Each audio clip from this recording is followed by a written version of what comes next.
we'll start from here where it says V'ibayit Ema V'chitza dikre inui minalan. So very briefly, we did a quick review of the last halachic section that we had looked at, where the Gemara was trying to adduce the sources for rechitza, that you're not allowed to wash on Yom Kippur. And so we're not going to review that again. But the Gemara comes up with another explanation from here, right? It comes from here. Like it says, Anatot lech al sadecha, ki ish mavet ata, uviyom hazeh lo amitcha, ki nasat et aron Hashem Elokim lifnei David avi, v'chi hitanit b'chol asher hitaneh avi. Okay, so, well, let's read a little bit further. Okay, so it starts from this pasuk here. The proof begins in this pasuk. Uchtiv bei b'David, and it's written regarding David, ki amru ha'am, ra'eva ayef etzameh b'midbar. So what does that mean? Ra'ev milechem, etzameh mimayim, ayef mimay, lav merechitza, v'dilma minirat hasandal. So maybe it's not a proof for rechitza. Maybe this is actually a proof to tell me about nilat sandal. Elamar Rabbi Yitzchak mehacha mayim karim al nefesh ayefa, and I'll learn it from there. The dilma mishtiya, but maybe that's really just referring to drinking and not to washing. So the Gemara says miktiv ba nefesh ayefa. Al nefesh ayefa ktiv. Does it say ba nefesh, or it says al nefesh? It says on the person, on the soul. Okay, so I didn't explain any of this, but that's just simple reading. So again, when we begin this part of the Gemara, we understand the Gemara wants to give us some kind of a textual proof that rechitza, that is in this sense not washing, is considered to be an inui. It's an affliction. So like we said before, the Gemara, so the Torah says v'nitem et nafshotechem, and other variations regarding Yom Kippur. And the thrust of that is that you're not allowed to eat and drink. But where do we learn all the other inuyim from? So what we're trying to do, Gemara is trying to find source material to show that not doing these other things, rechitza, sicha, nirata, sandal, and tashmish mita, that these are all considered to be inuyim. So we start with this line about Evyatar Kohen.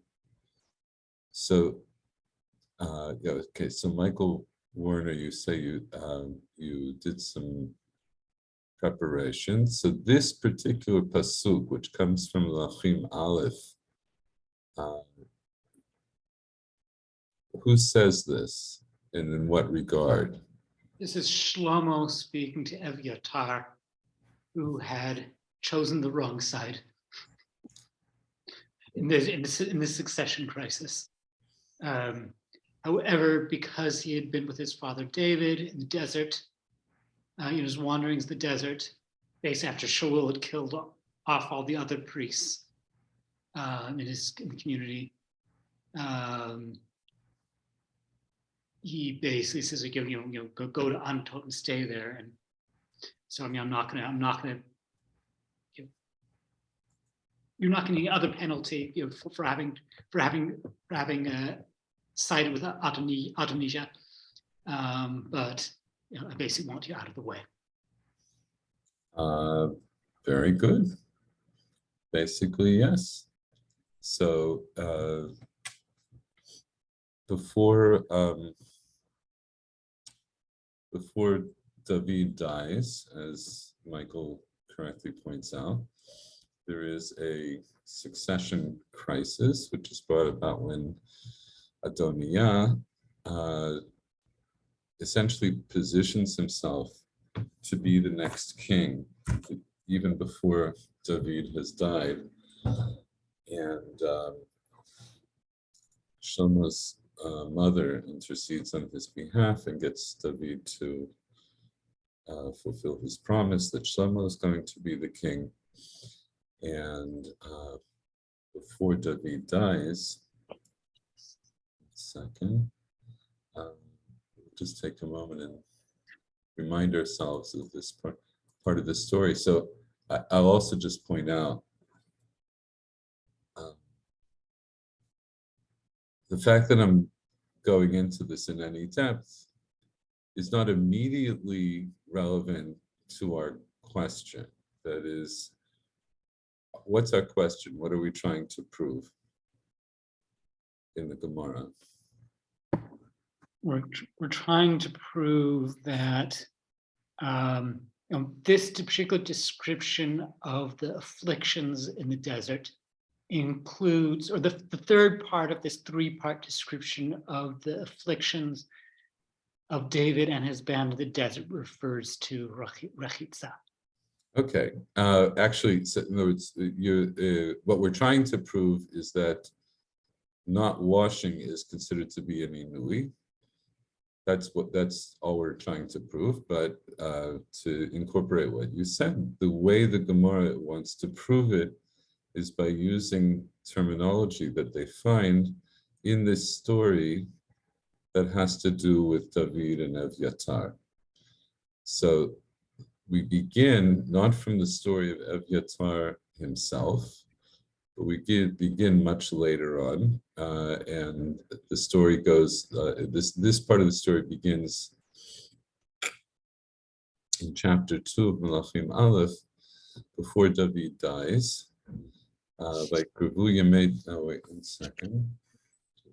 Yeah, I actually did not see that David refers to Evyatar in his godfather-ish last instructions to Shlomo. Well, let's take a look. ויקרבו ימי דוד למות, ויצב את שלמה בנו לאמור, אנוכי הולך בדרך כל הארץ, וחזקת והיית לאיש.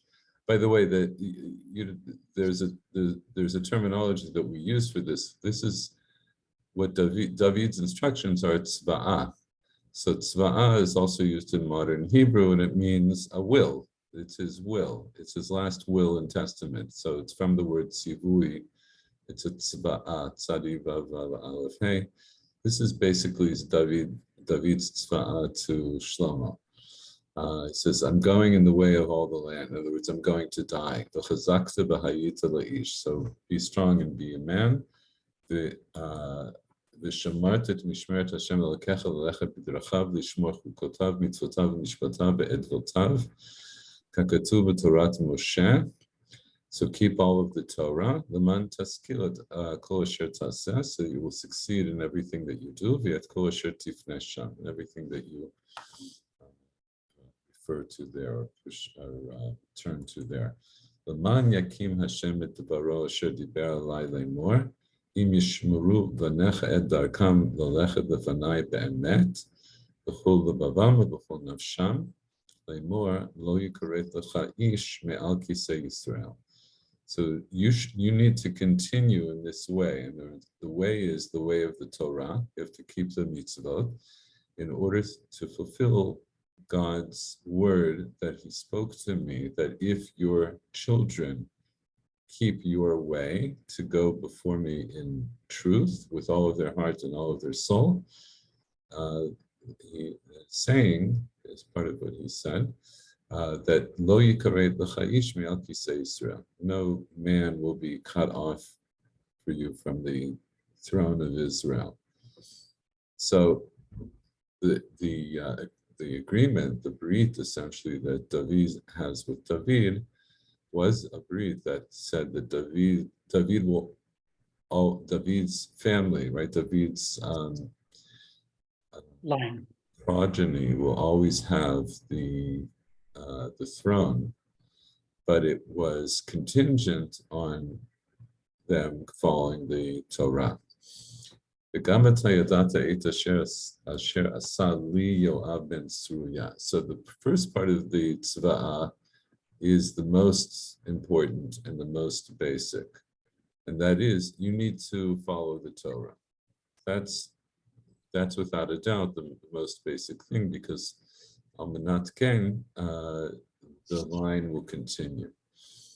But you also know that which Yoav ben Tzruya did to me, Asher Asal Shnei Sarei Tzivot Yisrael, Avner ben Ner, L'Amasa ben Yeter, Vayahargein Vayasem et Demei Milchama b'Shalom, Veitain Demei Milchama b'Chagoroto Asher b'Matnav, Uvenalo Asher b'Raglav. So he says, you know what Yoav did. So Yoav had always been the Sar Tzava, he had been the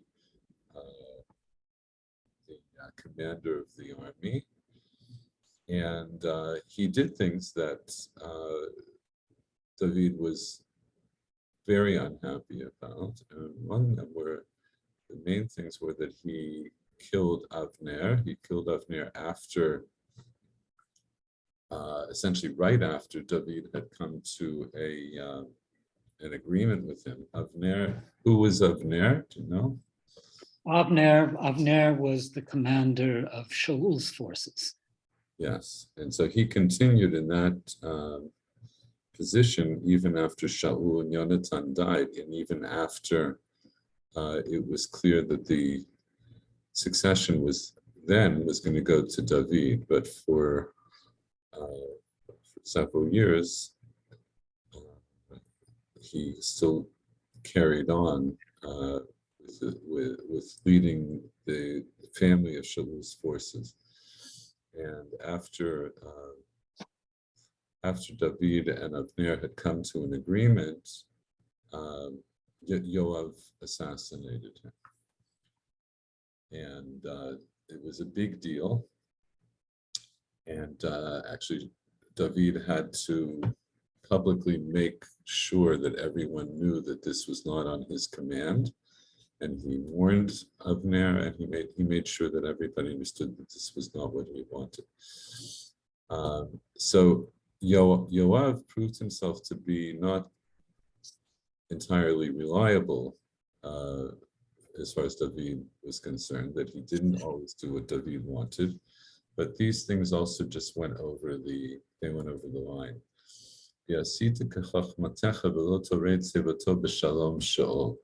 So you have to deal with him wisely, right? You have to do according to your wisdom, and you should not bring his old age down in peace to Shaul. That is, you shouldn't let him die an old, A natural death. Thank you, natural death. So you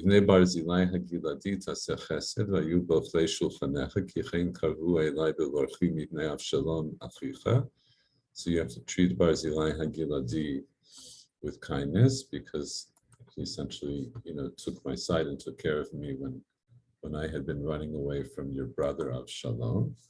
So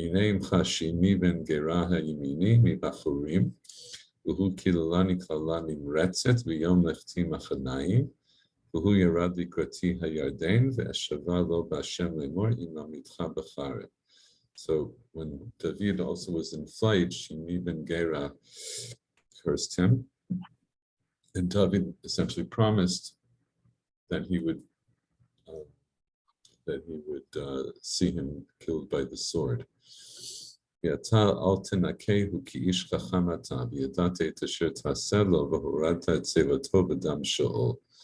So similarly, you have to be smart, and you have to treat him thus, that you have to make sure that that he doesn't also die a natural death. So at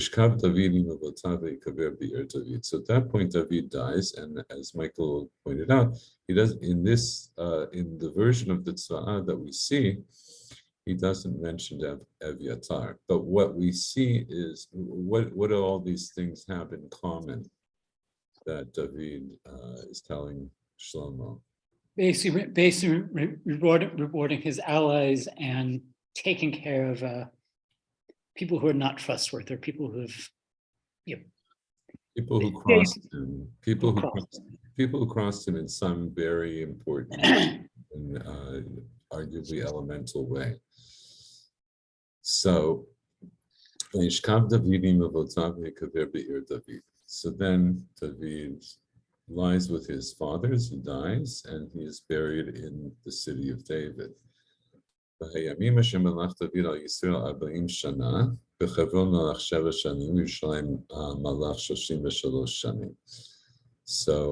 and this is repeated earlier. It's actually 6.5 years in Hebron, and then the rest of the time in Yerushalayim. But B'kitzur, 7 and 33.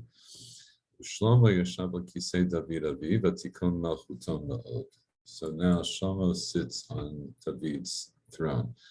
The other thing I do want to point out, which is just interesting, we could spend a lot of time learning Sefer Melachim, but you notice the motif of when he's giving this tzva'ah to Shlomo is that Shlomo must be wise. He must be chacham. This is before Shlomo had the gift of chachma per se from the Kadosh Baruch Hu. But the idea of chachma in this regard it's very interesting, right? That you could say that all of what David says, it's all of a piece, that the most basic thing that Shlomo needs to do to keep the Malchut is to keep the Torah. But these other things also could be understood as being essential to keep the throne. Because these other people, in their own way, if they survive, could also threaten the throne of David. So it's not necessarily just that David wanted revenge on these people, but he's concerned that Shlomo will be able to continue as king. And so the idea of Chokhmah in this regard is you need to be wise to remove threats to your rule. And I think this is how one might understand it. So, I mean, Chokhmah is almost like street smarts. Yeah, I mean, it's smart in street. I mean, I think it includes what you might think of as street smarts. It's also strategic, it's a strategic thinking on any scale, on the street or on a grand scale. You have to understand. So, and there are a lot of interesting things about the story, because Shlomo, had things turned out differently, we don't see that Shlomo would have stood up for himself against Adonijah. And from David's point of view, you could argue that what difference does it make? Because they're both his sons. If Adonijah had become king, it would still be a continuation of David's lineage. But he had promised that Shlomo was going to be king. And now Shlomo is, in a sense, being thrust into a position that we have very little understanding about if he had any kind of real preparation. So I think what we understand from the tzva'ah is that this is David's preparation to him. That he needs to understand where he is. And at this fraught moment, right, it's a very fraught moment, we already see that Shlomo's throne is being challenged, even if David's lineage, as it were, is not being challenged. But in order to maintain his position, Shlomo has to be wise, and he has to understand that Sometimes you have enemies that threaten your position. They threaten your position as a whole. That's anyway. That's what I think. So what happens? Vayvo Adoniyahu ben Chagita bat Sheva ein Shlomo v'tomer Hashalom boecha. Right. Hold on. I'm sorry. 1 second. Right. So Adoniyah, also Adoniyahu, at this point, right before David dies, Adoniah understand, or at least, we are given to understand that Adoniah has already been removed as the possible next king. But what does he do? He figures out another way. He thinks he has another way. So he approaches Shlomo's mother, Bathsheba, and he says, I have a word with you. And she says, speak. And what does he ask for? Vayomer, at yadat ki li hayta hamlucha, va'alai samu chol Yisrael pneihem limloch, v'tisov hamlucha v'tihi la'achi, ki me Hashem hayta lo. This is a fascinating statement, this introductory statement of Adoniah, because he starts off by saying, that I had the whole kingdom, and all of Israel, turned their face to me to reign. But the kingdom was turned around and was given to my brother because it was his from Hashem. So there's a kind of a paradox in his own words. It's like, I had the Melucha, but, Shlomo got it because God wanted him to have it. So what does it mean? God wanted him to have it. When was it ever Adonijah's? But, okay, he's making a populist argument. The first part is almost a populist argument. Yes, it is. And because, right, if you, in the first chapter, that's what he was. He groomed himself as the populist leader. He essentially just thrust himself into that position and made people like him. Well, I shouldn't say made people like him. He put himself in a position where people would like him. And they did. He was very popular. So the part of what he's saying, that people really were looking to him to reign, that part was true because of what he did. But right, so he says, Ki li hayta hamlucha, there's a boastfulness that I detect there, right? Like, really, I had the kingdom. Everybody wanted me to reign. But my brother got it because God wanted him to have it. But yeah, you're absolutely right. It's the populist versus the divine, right? Versus, or by, what was by divine right. Anyway, what does he want? She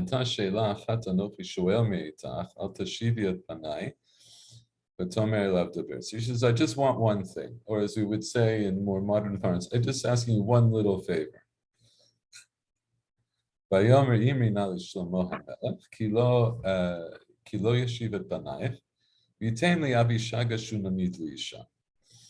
want you to go to Shlomo, the king. He acknowledges that he's king, because he won't turn you away. That he should give me Avishai Shunamit as a wife. So who was Avishai? Avishag Shunamit. So who was Avishag Shunamit?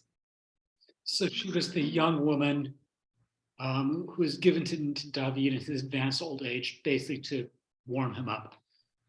Right. They never had relations, but she would lie on top of him. And so she's in a kind of a strange situation where, on the one hand, she was never formally married to him, is never intimate with him. On the other hand, she shared a bed with the king, and so.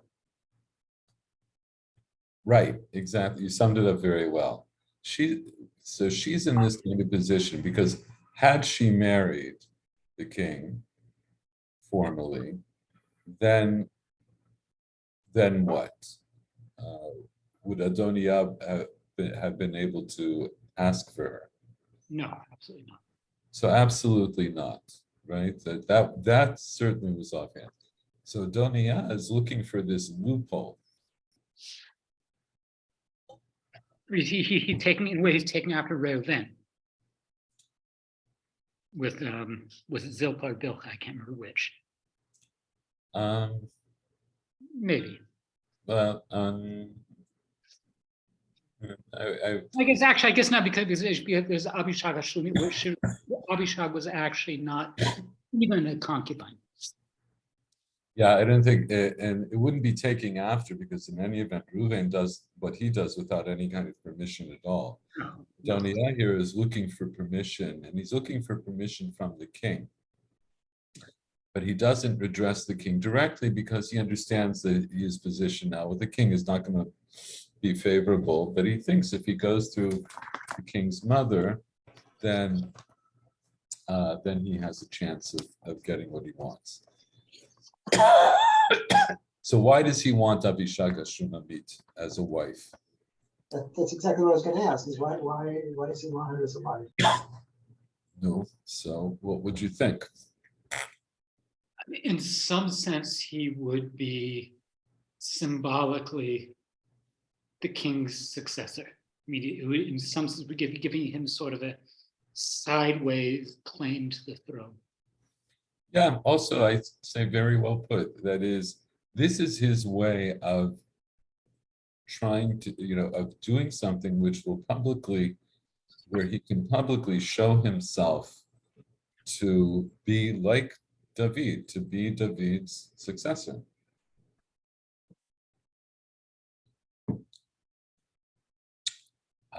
So here. You're still there, okay. In your nice new digs. So Tomer Batsheva Tov. So Batsheva says, good, like fine. Anochi adaber alecha el hamelech. I'll go speak to the king on your behalf. Tavo Batsheva el hamelech Shlomo. Adaber lo al Adoniah. So she goes to speak to the king of Adoniah. Vayakam hamelech yikrata vayishtachu la. Vayeshev al kiso vayasim kisei la'em hamelech v'teshev liyamina. So Batsheva comes. Shlomo shows his mother due respect by bowing to her, and then sitting in his throne and having a throne placed to his right for his mother. Symbolic of the idea that then his mother is as if his right hand. But Tomer, which is also a metaphor, but the point is that she's there to strengthen him. As king. But Tomer Sheila Achat Ktana. So she uses the term Sheila Ktana. I have one little request. Anochi Shoelet Meitach Al Tashem. So, I mean, it seems to me that she's euphemizing that. You say, oh, just a little question. She knows that it's not a little question. Yeah. Well, here we'll talk about it in a second. Vayomer laha melech shalini ki lo ashivet banai.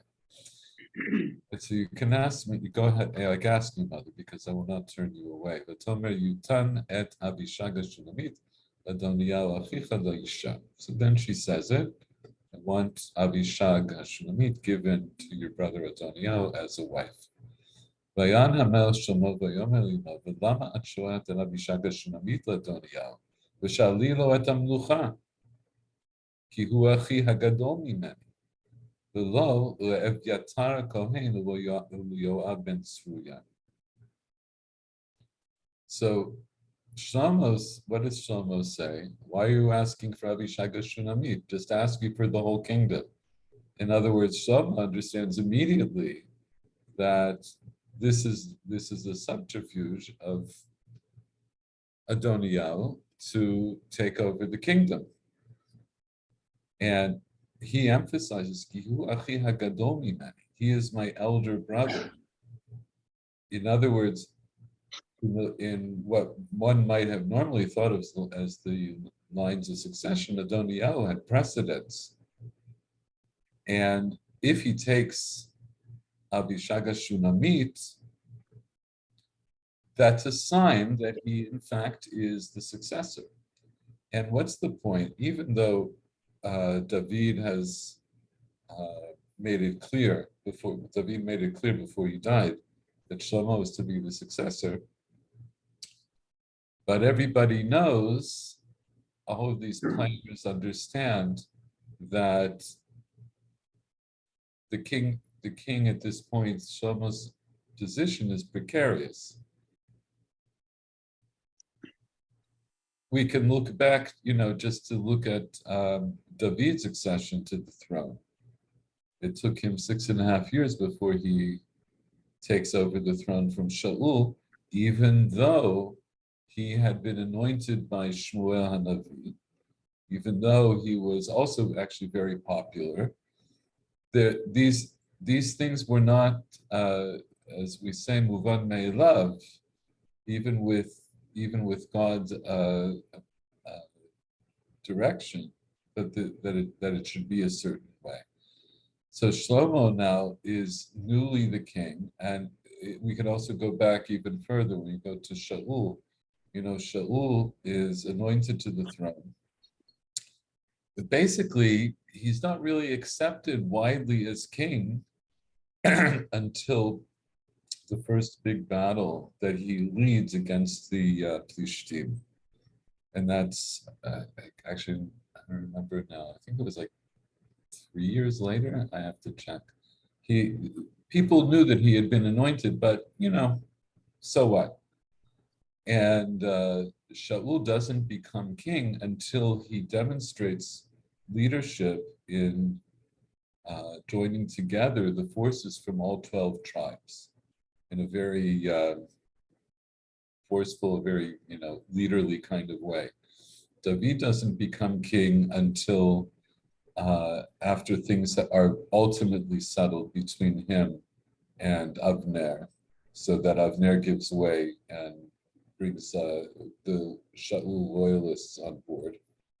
And now the Melucha as a whole has been together for 33 years, but now we have a different problem that, so God has designated David's line to always be the kings. That is, they won't get cut off the way Shaul got cut off. We saw how precarious Shaul's kingdom was because it was cut off after Shaul. It doesn't go even one more generation. David has a guarantee that it will go longer, but now, as we said, but now it may be split between his own children. So Shlomo understands all this, and he understands whatever he understood or didn't understand before, but he had the tzva'ah of David, his father. So, as we summarized a few moments ago, David in that tzva'ah, at least in the nusach that we have here,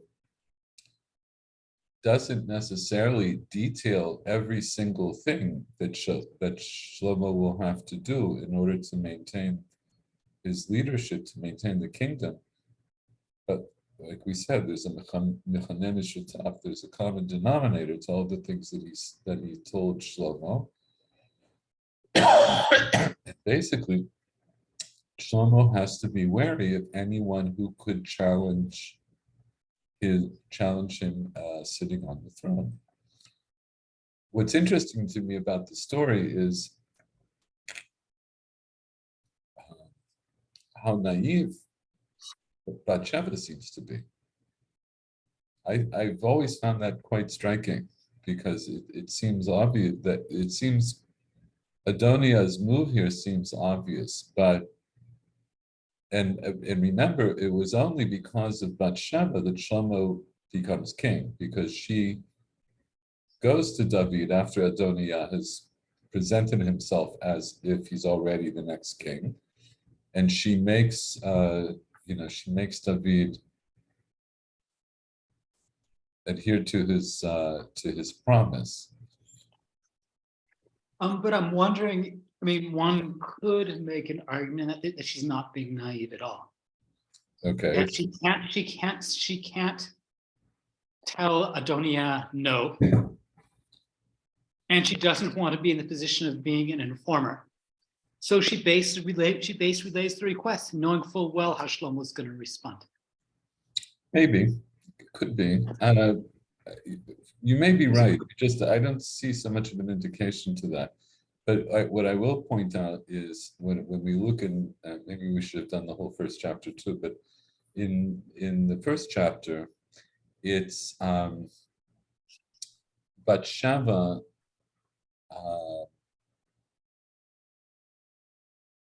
is essentially pushed to go to the king by Natan, right? So Yoma Natan the prophet, right, who was David's prophet for most of his kingdom. Yoma Natan el Bathsheba Eim Shlomo lemor Halo shemati ki malach Adoniyahu ben Chagit v'Adonenu David lo yada. Right? Didn't you hear that Adoniyahu is essentially taken over the kingdom, and David, our master, doesn't know.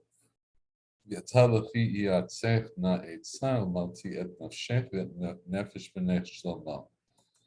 going to give you advice, and you're going to save yourself and save Shlomo, your son. And in other words, Natan understood that if Adoniah really ascends the throne, that he's not going to keep any possible rivals around. He's going to get rid of them, and he would get rid of Shlomo. He would execute Shlomo and Bathsheba.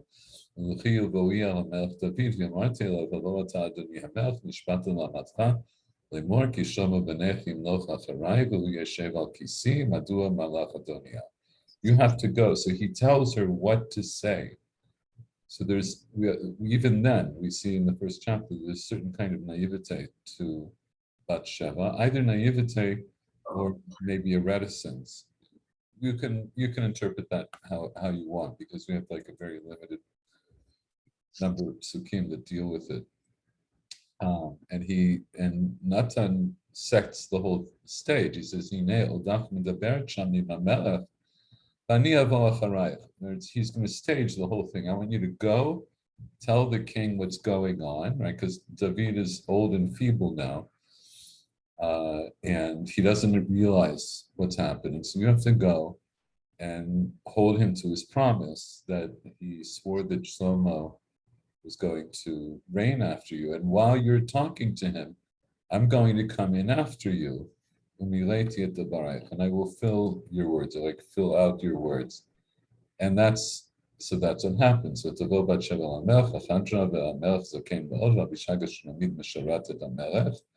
So David is old, and he's being served by Abishag Shunami. And she comes and she says, right?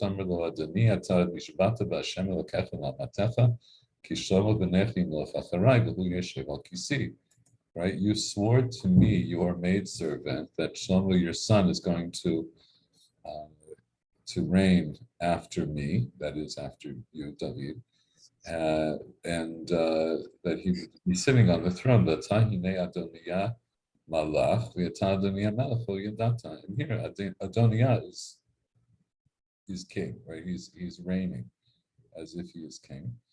And my master, the king, that is you, David, you didn't know.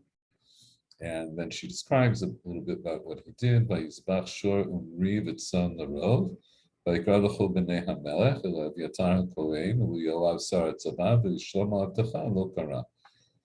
He had a public sacrifice.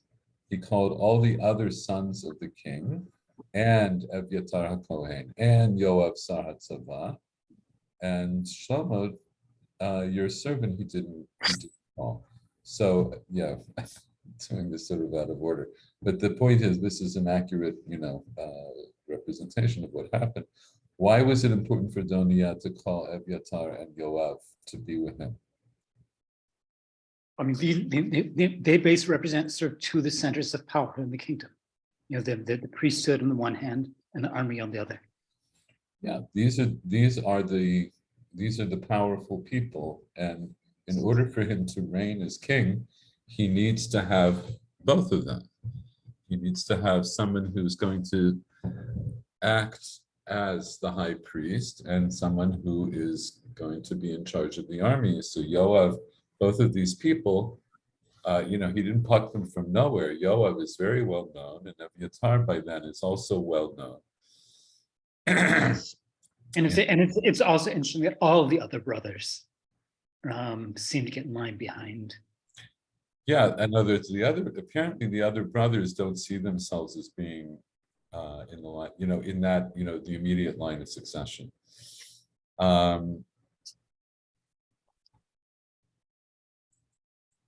So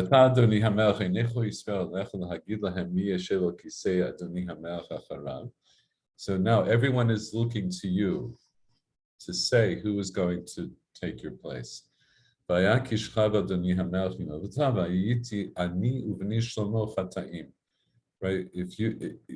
If you don't do anything, parenthetically, I'm adding that in. It's when you die, then it will be as if I and my son Shlomo had sinned. That is, we're going to, that puts us in a very bad position. So it's not just that Shlomo won't be king, it's that I and Shlomo will both be in danger. So while she's saying this, Natan hears his cue that he had already set up, and he walks in. So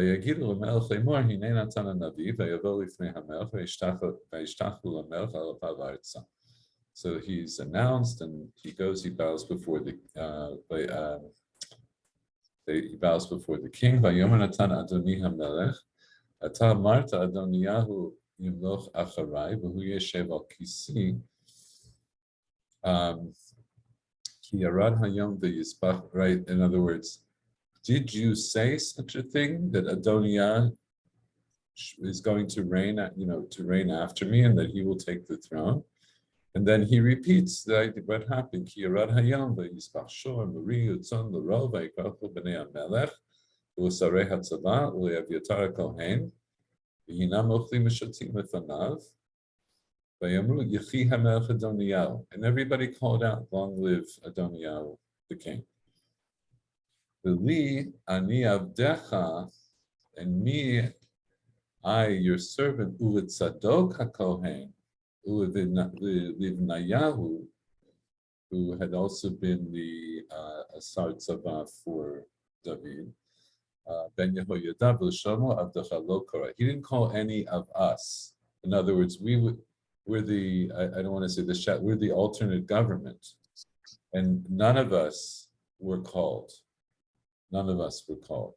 He has his own Kohen, he has his own Sar Tzava, and the ones who had been loyal to you, that presumably the successors, he didn't call any of us. Right,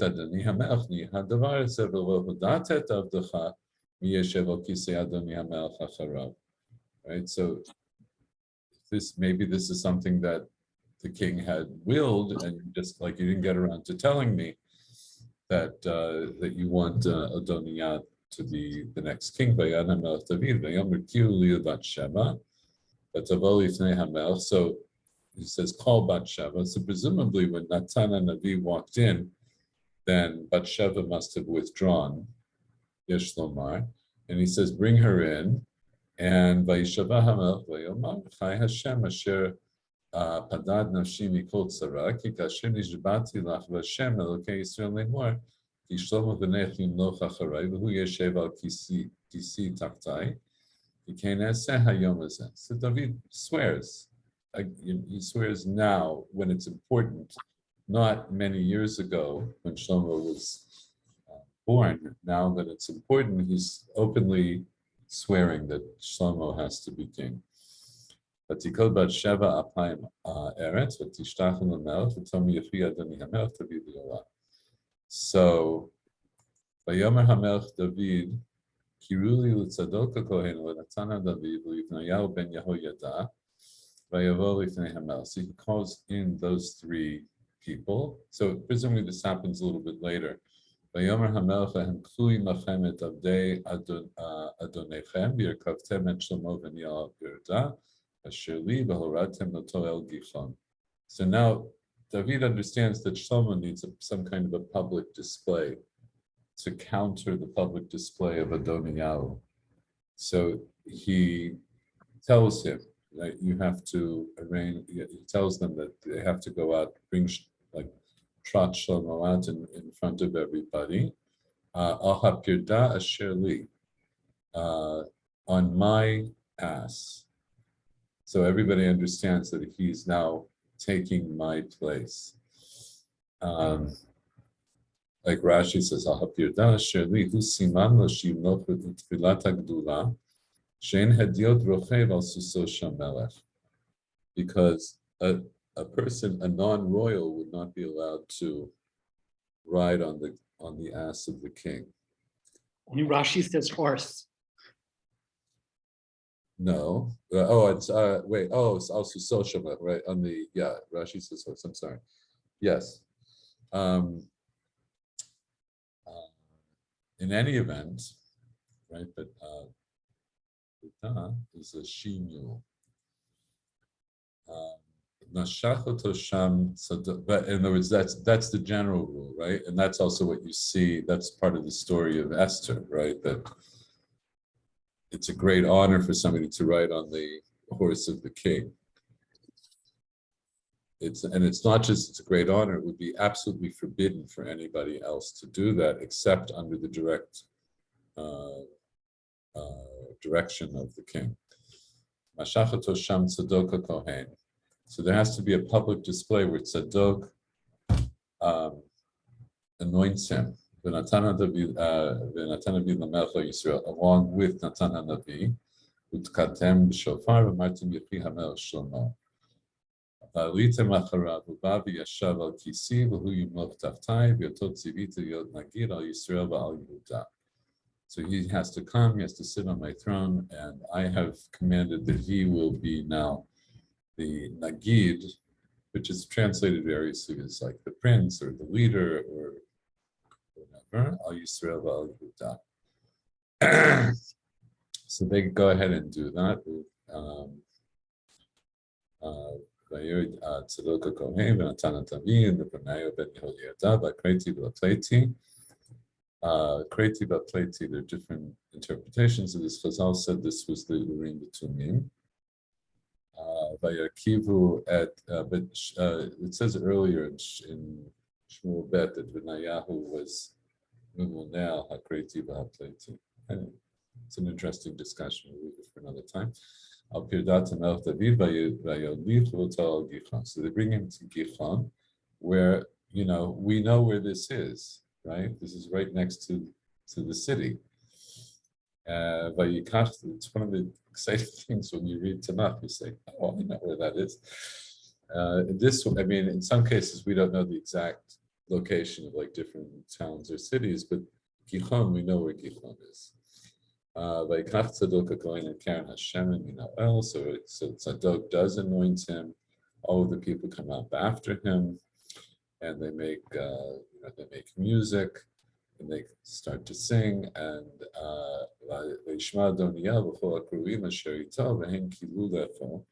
Adoniyahu hears along with all of his revelers, I'll say, all the people who had been called with him. And Yoav hears the sound of the shofar, which of course is a sound that's also associated with battle. Yomer Madua Kol HaKiryah Homa, they want to know what's going on. And they're still speaking. Yonatan ben Eviatar Kohen ba v'yomer Adoniyahu bo ki ish chayil atavatov tibaser v'yan. Right, it says he comes to tell them what's happening. Basically, Yonatan v'yomer Adoniyahu aval Adonenu hamelech David himlichet Shlomo.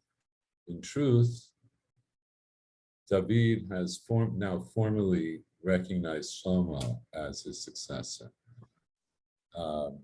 He gives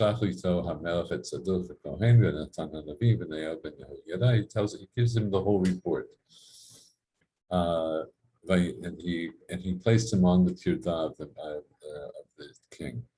Vayimshechu oto tzadok kohen. He was also anointed. Everybody's happy. They're celebrating, and Shlomo has sat on the throne of the king. The king's servants have come to congratulate. In other words, everybody now is on Shlomo's side. His throne is greater than your throne. וגם כך אמר המלך, ברוך השם אלוקי ישראל, אשר נתן היום יושב על כיסי ועיני רואות. David even said this blessing, that blessed is God that has given me this day, the one who sits on my throne and my eyes have seen. In other words, that David has already said publicly in a very explicit way that he understands that this is God's will and that Shlomo now is sitting on my throne. Right. So, and then of course, they're scared. Everybody gets up and leaves. And Adoniyahu is very afraid of Shlomo, and he goes and he holds on to the horns of the Mizbeach. Right? So now Adoniyahu understands that maybe Shlomo is going to kill him. So he takes refuge by going and holding on to the horns of the Mizbeach. And Vayomer Shlomo, im yeh leben chayil lo yipol misarato arza v'im ra'a timatzeh bo v'met. So Shlomo basically says, look, I'm not going to kill Adoniyahu if he will be a ben chayil, right? If he will be like a noble person, then not a hair will fall from his head to the ground. But if he's bad, it will be found in him, and he will die. So at that moment, Adoniyahu is on thin ice, because as long as he doesn't do anything bad, Shlomo has publicly stated that he's not going to execute him. But if he crosses a line, then yeah, then he's done for. Right,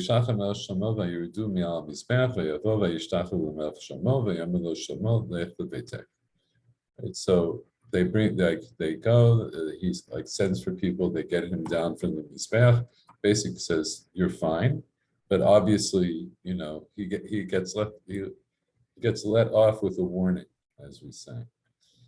So back so back to here. So when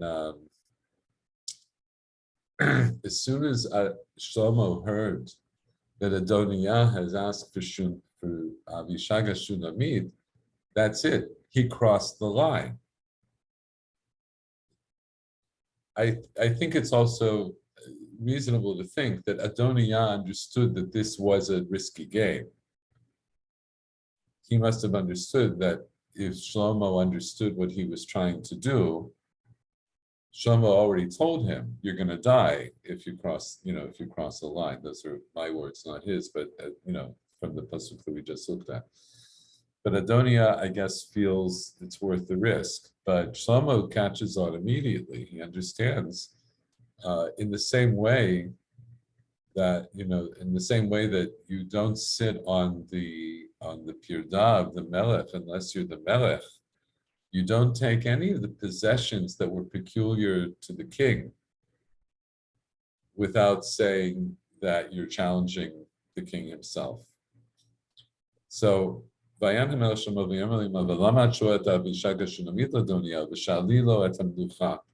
might as well just ask for him the kingdom.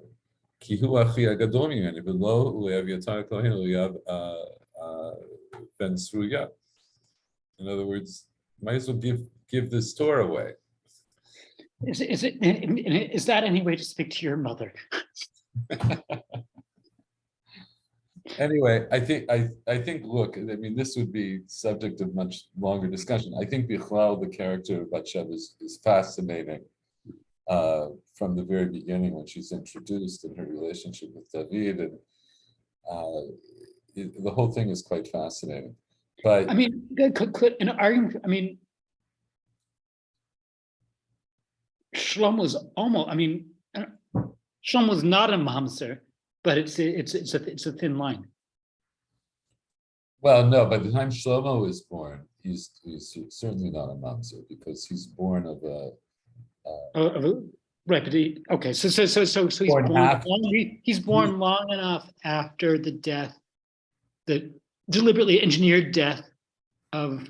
It's not just that he was not born of the intercourse that David had with Bathsheba while she had still been married to Uriah Hittite. Okay. That child dies. That child doesn't survive. And then, by the time Shlomo was born, Bathsheba is already formally married to David. He's completely legitimate. Mhm. Now, he comes in the wake of a great sin of David. Mhm. And however we understand the sin, but the pashtut of the sin, or the multiple sins, is very clear. But by the time Shlomo is born, it's a different story. What is, Hashem gives him the name of Yedidyah. He's the friend of God. Mhm. Shlomo.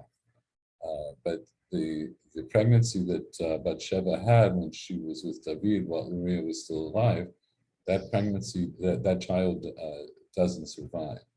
Anyway,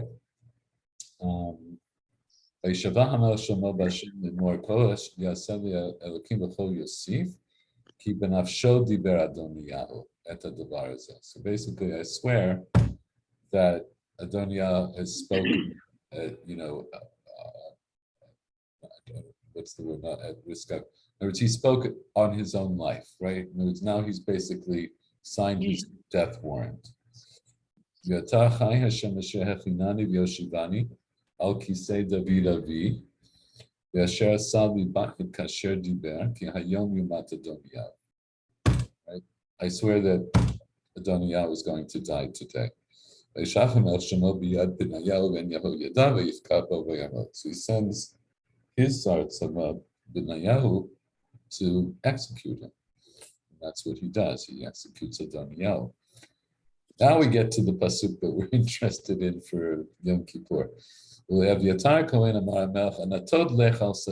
So now, why? So we understand now in context what might Shlomo have done to Evyatar. Killed him. Might have killed him. Now he doesn't kill him. Why not? Because he had accompanied David in the desert and in his worst years. Yes. Suffered with him in these three ways, one of which is taken to be a proof text for Rechitza. Okay, right. We'll get to that in a moment. So he doesn't kill Evyatar, I would say, for a couple of reasons. So one of them is, on the one hand, there's a claim to say that he should kill him because he is clearly supporting Adoniah at the expense of Shlomo. He had been supporting Adoniah. So that can be seen as a treasonous act. And now that Adoniah is a ben Mavet, right? He's going to be executed. It wouldn't be unreasonable to lump Evyatar into that same sentence. Now, there's a difference though, because Adoniyahu explicitly comes and wants Abishag Shunamit. We don't know that Evyatar had to do with that particular plot. That is, once Adoniyahu backed down, as we saw in chapter 1, once he backs down, we don't know that Evyatar or Yoav at that moment, we don't know that they would have done anything except back down as well. They presumably backed down along with Adoniah. So Evyatar at that moment is not really treasonous. At that moment, so before when he's with Adoniyahu, it's also min hadin. You could say that wasn't treason because it had not been publicly demonstrated by David that Shlomo was going to be the successor. And people, including Evyatar, could have thought that it's reasonable that Adoniyahu ascends the throne. Once that idea is gone, once it's clear that Adoniyahu is not ascending the throne, then Evyatar presumably is going to come under the same warning as Adoniyahu, right? And the warning was, as long as you're a Ben Chayil, like if you're a stand-up guy, I won't touch a hair on your head, but if you cross me again, you're a Ben Mavet. Presumably that applied to his entourage as well. So Evyatar at that moment hasn't crossed the line. He didn't do anything. He didn't come along with Adoniyahu to make the case that Adoniyahu get Abishaga Shunamit. So Shlomo, in his wisdom, in his judgment, right? It's, in other words, this is a fair judgment. He says to him,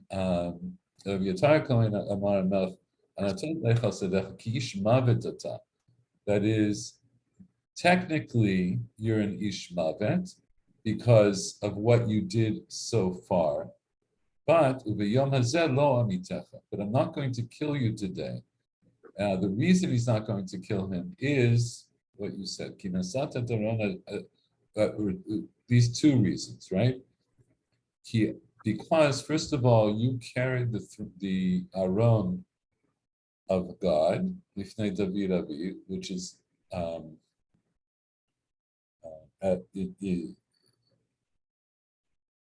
apparently not just symbolically, but maybe also literally, right? That he was the one who carried the throne, not the throne, the Aron. So that's one reason. In other words, your position, which in terms that we might use, he was de facto the Kohen Gadol, if not formally, but in some way he was de facto like the Kohen Gadol. And he had the honor of carrying the Aron, which we know certainly in the story of David, and also even earlier, the idea of carrying the Aron is a big deal, right? It accords a great deal of respect to whomever did that. And he says, so that's one reason you're not going to die today. And also, because you had suffered along with my father David and all the things that David had suffered. And Rashi here quotes the pasuk that the Gemara quotes, in that same trouble.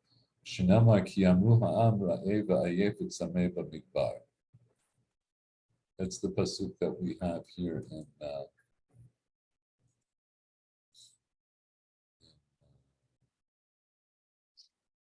Yoma.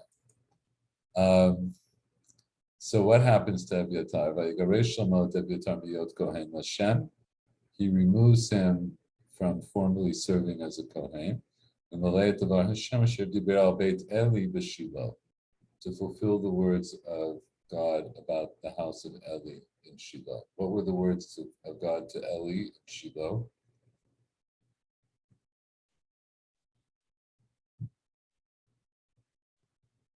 All right, you can look that up for next time. With Shmuel Aleph. Because Eli's sons were corrupt. Eli's sons were corrupt, and then Eli, one of the things that is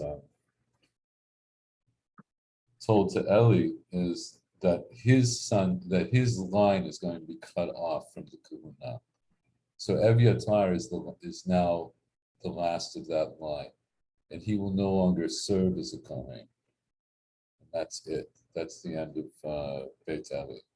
Akimoti li Kohen Ne'aman, etc. You can look in Rashi here, and I can fill out that story. Now, so I see we're not going to do as much as I thought in the Gemara, but I'm sorry. First of all, I find the whole story is just a fascinating story, so bear with me. But what's interesting is, so as Michael Werner pointed out earlier, Evyatar was not one of the people that David explicitly mentioned in his tzva'ah to be dealt with. But we see that Shlomo does deal with him. He deals with him in light of this political reality. And to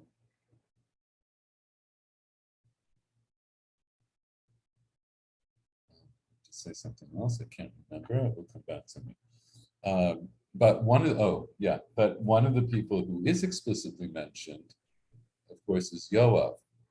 David wants Yoav to be executed, not because of the support that he gave to Adoniyahu, but because he had killed Avner and Amasa at separate times. He had his own reasons for not wanting Yoav, but now it's also in Shlomo's interest. It's in his personal interest that Yoav not continue to be alive, because of all of the people that back,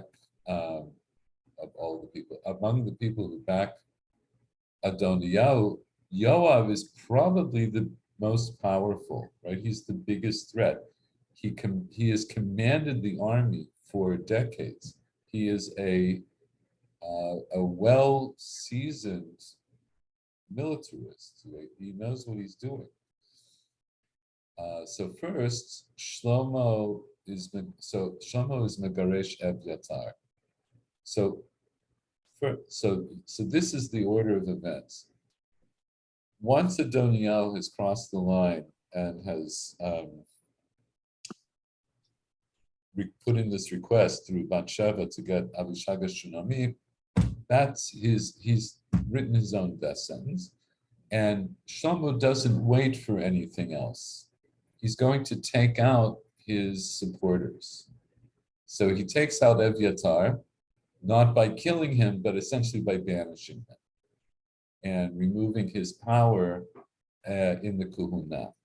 By the way, exactly what that means technically, I think you can discuss that. There's an argument there, but basically what it means is we could say that he can't take away the Kuhuna from him because he's born a Kohen, but he takes away the practice of the Kuhuna. He will not serve as a Kohen. And Yoav, now he's going to take care of Yoav. Vashmua ba'a ad Yoav, ki Yoav nata acharei Adoniya, v'acharei Avshalom lo nata. Vayanas Yoav Elohu Hashem v'yechazek b'karnot hamizbeach. So Yoav hears about what happens to Adoniya. He understands that Adoniya is executed.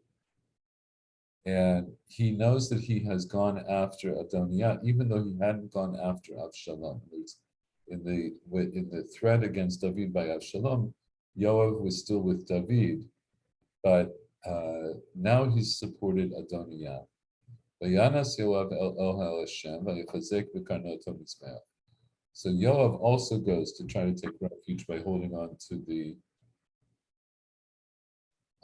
mizbeach, to the horns of the mizbeach.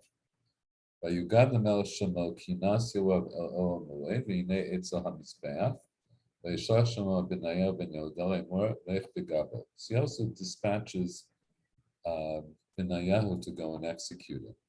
Vayavo Benayahu el Hashem v'yomer elav kol mar hamelech tzei. So he comes and he tells Yoav, king tells you to get out. You have to leave the ohel where the mizbeach is. He says, no, I'm going to die here. Right? So he sends a message back to the king. This is what happened. This is what I said. This is what he said. Do as he said. You kill him there. And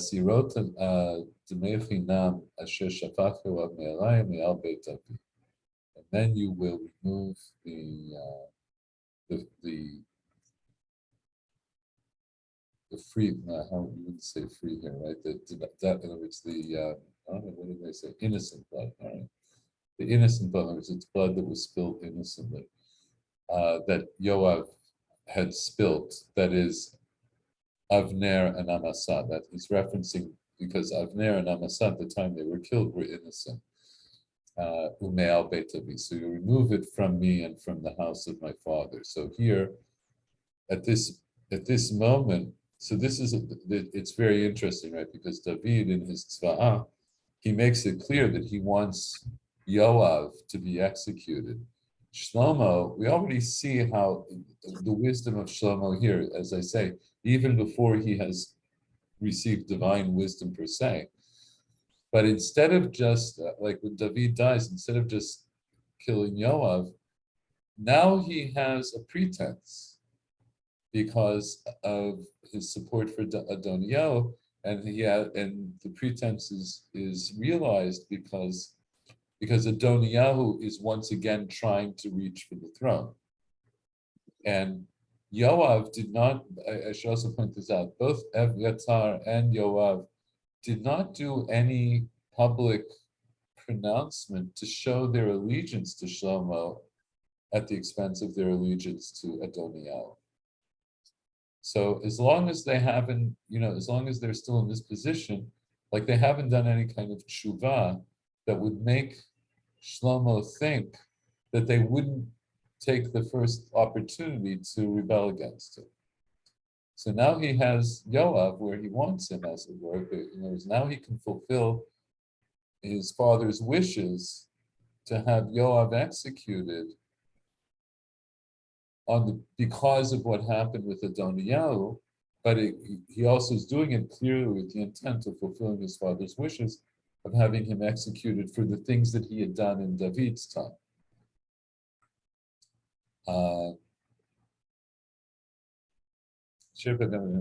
right. והשיב השם את עמו על ראשו, אשר פגע בשני אנשים צדיקים וטובים ממנו, ויהרגם בחרב. And he says, now God is essentially getting back at him for having killed two righteous and good people who were good and righteous more than he was. And he killed them by sword, and my father David didn't know. Avner ben Ner, Sartzava Yisrael, ve'at Amasa ben Yeter, Sartzava Yehuda. V'shahu d'meihem b'rosh Yoav, v'rosh Zaro Yolam, v'david l'zaro v'beito, v'piso yeshalom ad olam me'im Hashem. Anyway, Vayal Benayel ben Yehuda, Vayifga bo, Vayimiteh, Vayikaver b'beito b'midbar. So in fact, Benayel goes and he executes him.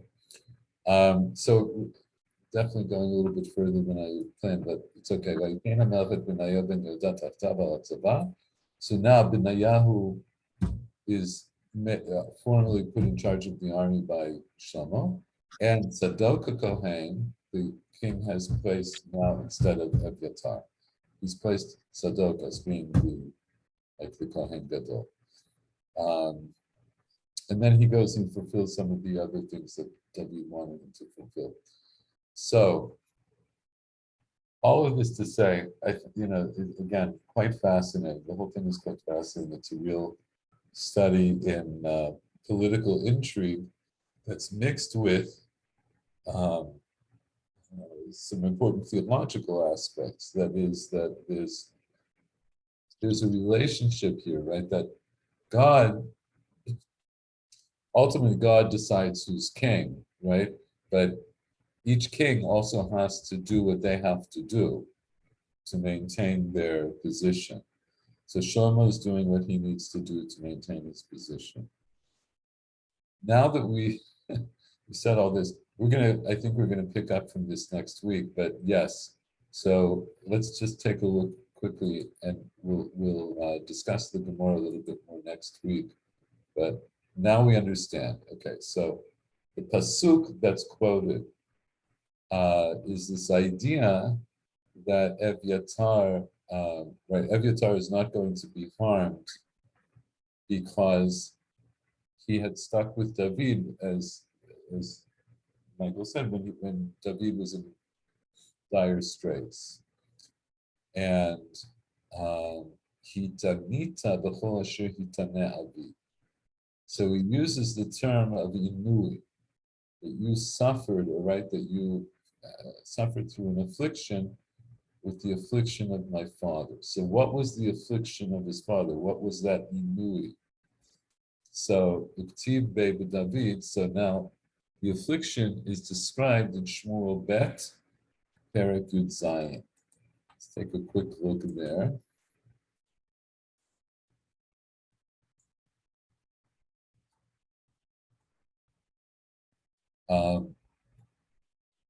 Right, so this is the Vahi Kavod David Machanaima. So this is when David is running away from Avshalom. He comes to Machanaim, Vishovi ben Nachash Me'rabat ben Ammon, Machir ben Amiel, Milo Davar, Uarzilai Gildim Me'roklim, all these people from their places. Mishka v'sapot v'chlei yotzer v'chitzim v'sovim v'kamach v'kali v'fol v'lashim v'kali. They had a place to sleep and things to eat. V'dvash v'chama. They had honey and butter v'tzon u'shvot bakar. Higishu David v'la'am asher yital la'achol. They brought food to David. Ki amru ha'am, because the people, there was all of the people who were with David, which at that time included Evyatar, they said, Ra'ev v'ayef v'tzamei b'midbar. They say they were Ra'ev, Ayef, and Sameh in the wilderness. So also Michael rightly referred to how Evyatar came to be with David was in light of the massacre of the Kohanim of Nov, when David had been running away from Shaul, right? That was an earlier story. When David was running away from Shaul, he came to Nov, and he pretended that he was on a secret mission from Shaul, and they gave him Goliath's sword. He needed a sword. They gave him Goliath's sword. They gave him bread and so forth. And when Shaul found out later, he thought that all of the Kohanim were plotting against him with David, and he had them all killed, famously by Doeg HaDomi. And one of the great lessons we learn about Rechiyut is from that story. Basically, the only survivor from Nov is Evyatar. And he goes and ends up being with David. And so he stays with David through thick and thin, even through this next rebellion. So first he's with David when he's running away from Shaul, but he's also with David after David has already been clearly made king, but now he's under threat by Avshalom. And so in that time when he's running away from Shalom, the people said that they're Ra'ev, Ayef, and Sameh. And the question is, what do each of those things mean? So the Gemara says,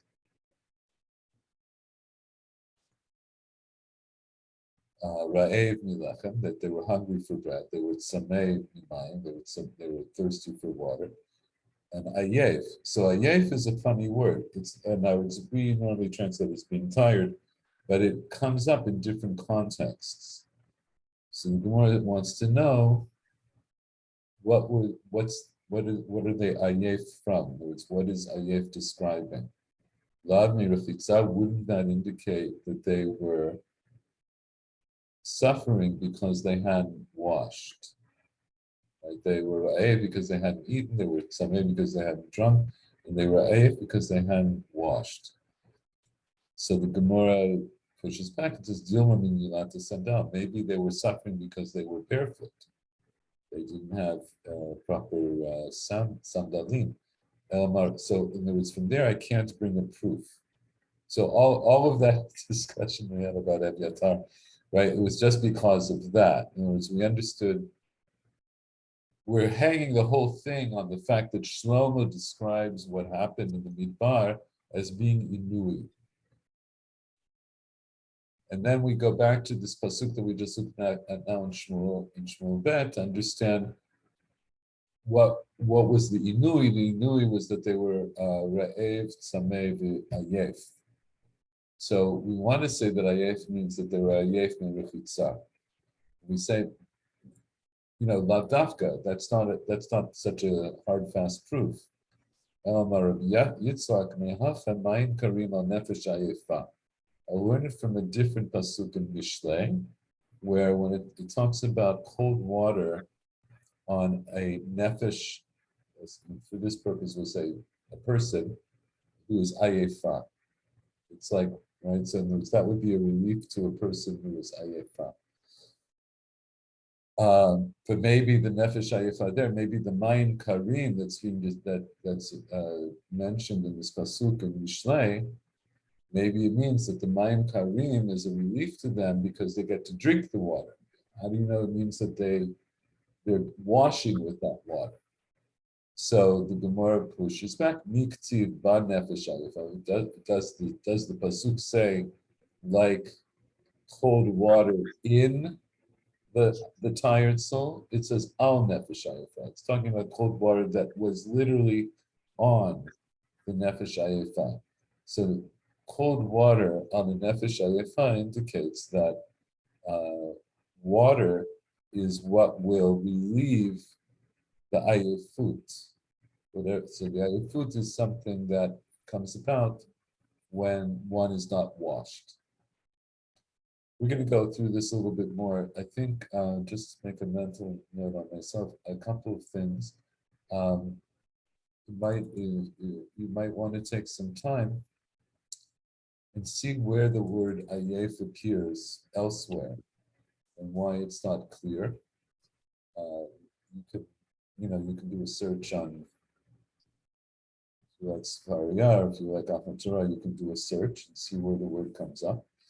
And of course, we have it in davening, but we want to see how it was used in the Mikra. And something else I wanted to say. Anyway, I can't think. So this was a bit of a digression, but I do think whenever the Gemara, brings psukim, it's not just that it behooves us to see it in context. I think in this particular story, I did spend a lot of time because I think it behooves us to understand who Eviatar was, why his person is significant in our attempt to understand what Inui means. So maybe we went far afield to some degree, but nonetheless, I think it all holds together. So that's it. Bezrat Hashem next week. Have a good night. Thank you. Good night. Thank you. Bye-bye. Bye-bye.